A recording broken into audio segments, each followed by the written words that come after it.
और चलिए बात करते हैं सदन में संग्राम की। उपराष्ट्रपति जगदीप धनखड़ ने कल स्वास्थ्य का हवाला देते हुए अपने पद से इस्तीफा दे दिया। उन्होंने राष्ट्रपति द्रौपदी मुर्मू को संबोधित करते हुए एक पत्र में स्वास्थ्य संबंधी कारणों और चिकित्सा सलाह का हवाला देते हुए संविधान के अनुच्छेद 67A के तहत अपने इस्तीफे की घोषणा कर दी, जिसके बाद अब सियासत गर्मा गई है।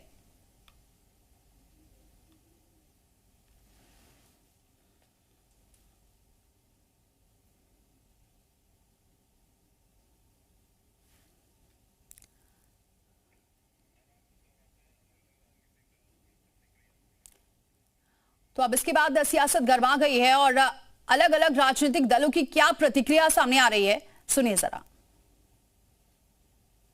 उपराष्ट्रपति जगदीप धनखड़ ने जिस तरह से स्वास्थ्य कानून का हवाला देते हुए कल इस्तीफा दिया है, क्या कहेंगे आप मैम? मैं बस यही कहूँगी कि कहीं असमंजस सा लग रहा है, आश्चर्यजनक लग रहा है कि वो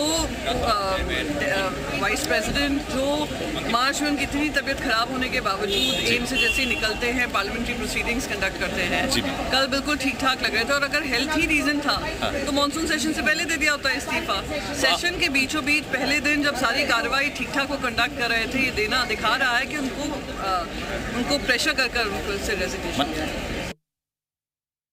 इस्तीफे की बात है तो जो हम लोगों को जानकारी मिली है स्वास्थ्य को लेकर के, तो इसमें हम लोग क्या बोल सकते हैं? किसी का व्यक्तिगत फैसला है और स्वास्थ्य को लेकर के है, तो क्या राजनीति के मायने निकालें इसमें? कारण उन्हीं को मालूम, उससे कुछ हमारा लेना देना नहीं। सरकार जाने और उन्हों जाने, तो इसमें हमारा कोई कहने का मकसद ही नहीं है, क्योंकि ये उनकी इच्छा है और गवर्नमेंट की इच्छा है कि उनको स्वीकार करना नहीं करना, वो सब उनकी बात है, हमारा कोई इससे वास्ता नहीं।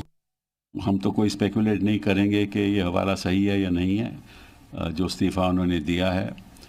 मैं तो व्यक्तिगत रूप से मैं खुश नहीं हूँ कि मैं जब पार्लियामेंट जाऊँगा तो उनको नहीं देखूँगा, क्योंकि मेरे उनके साथ संबंध बड़े वर्षों से हैं और बड़े अच्छे संबंध रहे, पारिवारिक संबंध रहे। और जहाँ जहाँ भी हमारे परिवार के कोई फंक्शन होते थे तो धनखड़ साहब हमेशा आते थे। उपराष्ट्रपति जगदीप धनखड़ के इस्तीफे क्या कहेंगे? देखिए, समझ में नहीं आया कि अचानक एकदम इस्तीफा किस तरह क्यों दे दिया जी, क्योंकि कोई बात तो है जिसकी पर्दादारी हो रही है जी। कुछ ना कुछ तो पीछे है जिसके वजह से वो इतना हाथ हुई को उनको इस्तीफा देना पड़ा। नहीं, कल दिन भर तो सब ठीक था, लेकिन उन्होंने स्वास्थ्य कारणों का हवाला दिया। क्या आपको लगता है एकदम ऐसा कोई स्वास्थ्य कारण हो नहीं सकता कि आपके सारे प्रोग्राम शेड्यूल हो और उसके बाद आप एकदम इस्तीफा दें? तो इसके पीछे कोई ना कोई दूसरा कारण है। जयराम रमेश ने भी ट्वीट किया, उन्होंने कहा कि शाम में 5:30 बजे तक साथ थे, 7:30 बजे के करीब उनकी बात हुई है। ये चीजें हैरान करने वाली है, निश्चित रूप से हैरान करने वाली है, निश्चित रूप से हैरान करने वाली है। हाँ। और देश को जानने का अधिकार भी है कि ये हुआ क्या है।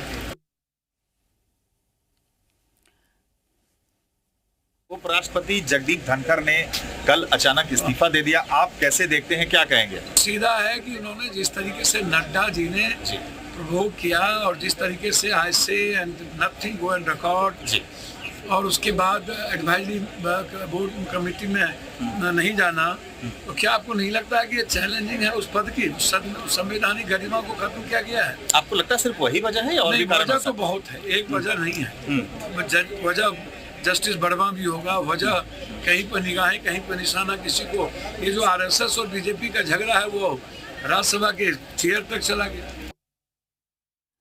तो तमाम मिली जुली प्रतिक्रिया आ रही है। कोई कुछ सांसद ये कह रहे हैं कि वो संसद में नहीं रहेंगे तो अच्छा नहीं रहेगा, क्योंकि कई सांसदों के पारिवारिक संबंध भी रहे हैं। कुछ ये कहते हुए नजर आ रहे हैं कि इसके पीछे कहीं ना कुछ जरूर साजिश भी है, कहीं पर निशाना है। इस तरीके की प्रतिक्रिया देखने को मिल रही है। और क्या कुछ कहा है, सुनिए जरा।